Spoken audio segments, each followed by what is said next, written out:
New rules for some of the oldest parts of 40k lore today. The rogue traders appear to have been polished up for 9th edition, and they've brought their trusty Canid along.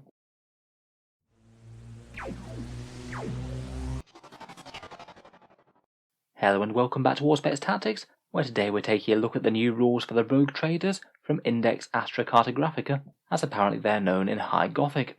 These guys have received a rules refresh in the new Warzone Octarius Critical Mass book, which maybe seems like a slightly unusual place for them, but I guess it's kind of fun that they're getting looked at in 9th edition at all. In the video we'll talk about their rules in context first, then go through their 2 datasheets, their extra special rules, then maybe finish with a few thoughts as to how they might be used in game.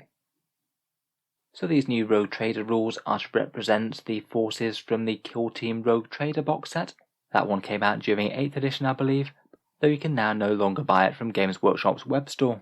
To be honest, it's quite rare that Games Workshop ever prints rules for things that they don't currently sell anymore, so it makes me think that they might be coming back in some form at some point.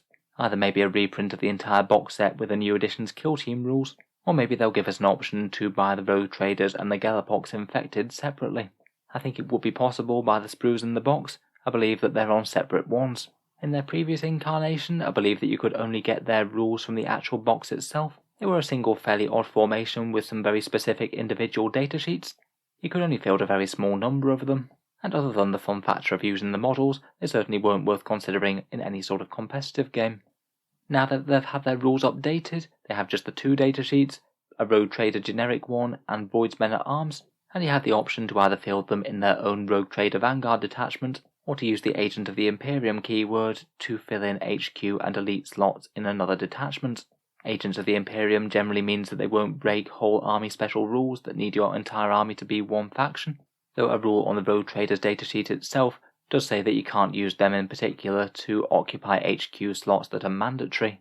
It does mean though that if you do want them along, they're relatively easy to field now, though of course they're still going to be weighed up against choices from the main codexes.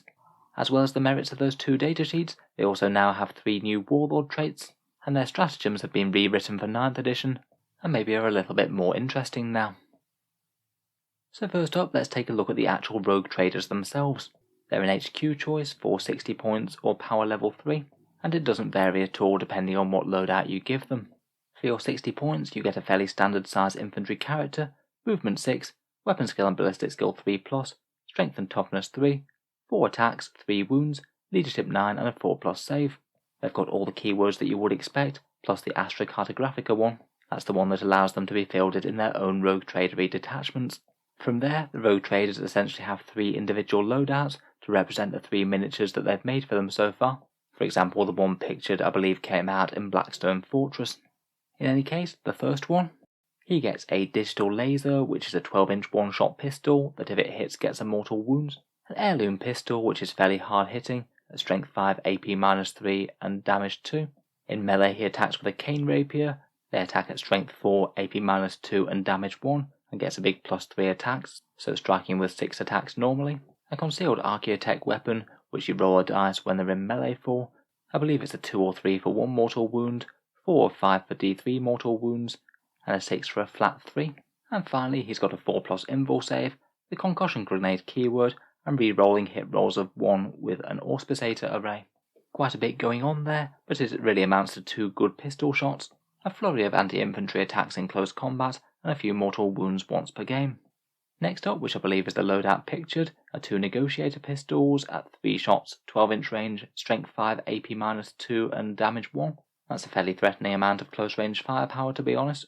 In combat she attacks with a bladed limb at strength 6, AP -2 and damage 1, and she's only got a 5+ invul, has archaeotech grenades instead, and a 6-inch aura of ignores cover against one unit that she selects.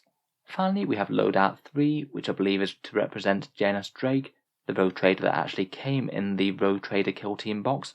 He's got a fair bit less firepower, his pistol's just a 2-shot strength 4 and AP -1, but he's got some fairly decent melee at strength 4, AP -4 and damage 2. Again that concealed archaeotech weapon, a 4+ invul save, and re-rolling hit rolls of 1. To be honest, all of these are really quite complicated little loadouts. I think it basically just boils down to whether you want your Rogue Trader to be slightly shooty, slightly fighty, or a mix between the 2. I think I'd be perhaps most tempted by one of the first 2 loadouts myself, though to be honest in terms of raw damage for 60 points, they still aren't enormously overwhelming I think. Finally, the rogue traders have a trio of special rules. First of all, warrant of trade that allows them to embark in any transport, one that is a bit of a limiting one that only allows one rogue trader per detachment, and they can't occupy a mandatory slot unless it's a full rogue trader detachment. And finally, Voidsmen at Arms gain leadership 9 when they're within 6 inches of them, though sadly he doesn't give any sort of command benefits such as rerolls to hit or wounds. They can bear a few Warlord traits, as we'll mention in a second, but to be honest, for the points for the damage output alone, I'm not sure people are going to be all that fussed about including these in any sort of competitive list. I feel like the rogue traders themselves are going to remain a more fun and fluffy choice, where you take them for the lore or the model, and not really for their damage output.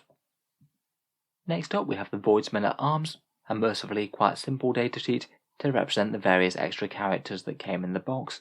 Games Workshop seem to have gone a similar sort of way for how they did with the Sisters of Battle Novitiate. Loads of very diverse war gear represented throughout the squad, but just represented by a simple-ish profile for in-game sanity. In any case, you can take between 5 and 10 Voidsmen at Arms. They're 8 points per model, or they're power level 2 for a squad of 5, and they've got a fairly similar stat line to, say, a Guard Tempestus Scion. Movement 6, Weapon Skill 4+, Ballistic Skill 3+, Strength and Toughness 3, 1 wound, 1 attack, Leadership 6, and a 4+ save. The Void Master Sergeant gets 2 attacks and Leadership 7, and the only other interesting keyword that they have is the Concussion Grenades one. I will bear in mind that they're an elite slot, not a troop slot as well, so if you're going to be fielding an entire detachment of rogue traders, it's usually going to be 1 rogue trader and 3 squads of these, unless you're just filling in other detachments. In terms of war gear, most models are armed with a las gun and a las pistol, so with strength 3 AP nothing shooting, they're not really going to be doing a ton of damage. Though the Voidmaster does pack a bit more of a punch themselves, he gets an Artificer shotgun, that's 18 inches, assault 2, strength 4, AP -1, and damage 1. Not terrible damage output for an 8-point model, though I think for the regular grunts they're a bit underwhelming. In terms of options, the squad just has the 2. 1 in 5 models can take a rotor cannon, it costs 10 points, and it's a 24-inch range, heavy 4, strength 6, AP -1, damage 1 weapon. And to be honest, for 10 points it doesn't really seem like the worst upgrade over a las gun. I don't think it's going to tip the squad into being a great damage dealing unit unfortunately, but in terms of fun upgrades it certainly doesn't seem the worst. Finally, the squad can be accompanied by a Canid. His name's Aximilian if you're going by the original datasheet. This very good boy costs 5 points, but doesn't actually count as a model that can fight in game. He just comes into his own if the squad gets locked up in melee. You can use it as a single melee attack. You roll a dice. On a 2 to 5, the enemy suffers 1 mortal wound as the Canid takes a chunk out of them, or takes D3 mortal wounds on the roll of a 6. To be honest, you don't really want the Voidsmen at Arms winding up in melee in the first place. I don't quite think that their dog's going to tip the balance of them actually being an incredible threat, but for 5 points for the chance to field a dog in 40k, why not? Finally, the squad's got a special rule in close confines. If the whole squad's within area terrain, they get +1 to hit in melee. Might add up to an extra strength 3 hit or something, though again it's still not going to make them any sort of combat experts. Overall, as damage dealers, I'd say the squad aren't ever going to be particularly overwhelming. The standard Voidsmen are just kind of bad and don't really have any synergy that can make them better, though the rotor cannon itself isn't awful. To be honest though, I think that these guys could potentially fill one competitive purpose in 9th. Being able to take cheap screening units with a little bit of anti-infantry threat can be handy. They could be very cheap units to do, say, things like objectives and actions, filling in a Custodes force for example, or perhaps an alternative to things like servitors in a Space Marine army. I still think it's kind of niche, but if literally all you want is a very cheap squad to sit around camping on an objective or doing actions, you might well be better off with these guys than dedicating Custodes to the task. There's definitely a lot of value to expendable cannon fodder that can either just sit around, screen, or do actions. Finally, the rogue traders do have a few other options, 3 warlord traits and 6 stratagems. The warlord traits can be bought in with a stratagem, Master of the Void can allow you to include one for just 1 CP, and the first one is an interesting command point farming one called Master of High Society. Every time you spend a command point on a core stratagem or rogue trader stratagem, you roll the dice and on a 5+ it's refunded. To be honest, if you bring a rogue trader along, that one really doesn't seem like a bad idea. It might well just pay for itself based on command point rerolls or combat interrupts all on its own. The next one is Privateer, a 6-inch aura of OBSEC and being able to shoot while you do actions to nearby Voidsmen at Arms, both of which are good things, and if you have committed to a rogue trader to run alongside some Voidsmen, that could certainly give them a leg up on doing mission related things. I think if you're just trying to get maximal value out of them though, I'm not sure it's necessarily worth committing to the rogue trader, as opposed to just multiple Voidsmen units. Finally, we have Duelist, which is the one that you want if you just want a fun fighty rogue trader to lead your forces. It allows you to re-roll hits in melee, and wound rolls of a 6 cause an extra mortal wounds. That one's fairly good fun. Certainly should allow the explorer to cause an extra casualty or two compared with what he would have before. I'd argue that perhaps the high society one might be the most useful. Seems like there's at least a fair chance of getting back more CP than you invested, though both of the others are probably a bit more fun. Finally, getting into stratagems, the first one is Violent Acquisition for 1 CP. This one gives you exploding 6s to hit against an enemy unit when the enemy unit's within range of an objective. I guess in theory to maximise the value of that might be best on a full unit of Voidsmen with 2 rotor cannons shooting at the enemy. In theory a few extra strength 3 and strength 6 hits if you're lucky. Still not exactly the most enormous damage boost though. Next for 1 CP we have Master of the Void, the one to buy in the extra Warlord traits as we mentioned. And then for 1 CP we have Close Quarters Barrage. That one allows your Voidsmen to change their weapon type to pistol for a turn and blaze away at the enemy while in close combat. It won't really matter too much for the lasguns to be honest, as they'll only be getting 1 shot the same as they would have with pistols. I guess it could be quite funny though to open range with the shotgun and the rotor cannons. I guess that could be worth it on a maxed out unit if all those special weapons are still alive.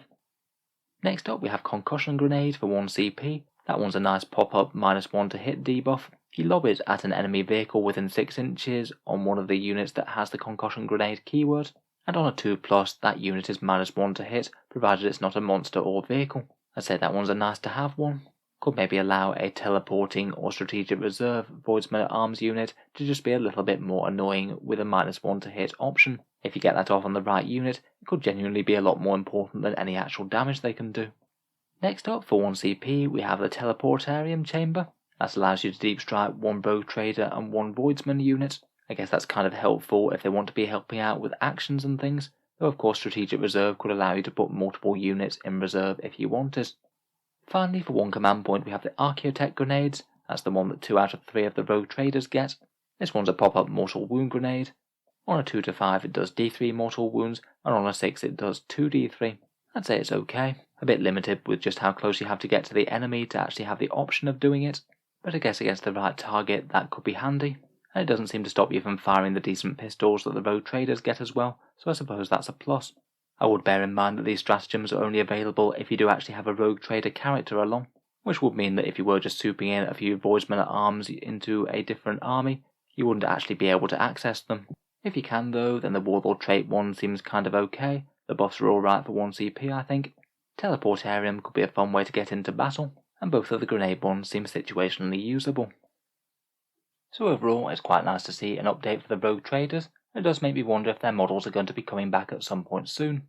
I'd say the rules look like pretty good fun and fill in well for narrative games of 40k, though in general I don't think they're going to be all that competitive. As I said, I think by far the most attractive niche that they have from the competitive game would just be very cheap units of Voidsmen doing grunt work for the armies that don't have access to particularly cheap units of their own, either cheaper than anything else from the Custodes, or as an alternative to things like Servitors from Space Marines or Grey Knights. I feel like for the Rogue Traders, you just don't get an enormous amount for the 60 points, and I think I'd be far more tempted by Inquisitors if I was going for an unaligned character to go alongside my main codex. Anyway though, let me know what you think down in the comments below. It's certainly been good fun to have a look over the new rules for the sub-faction, and see what they're about in 9th.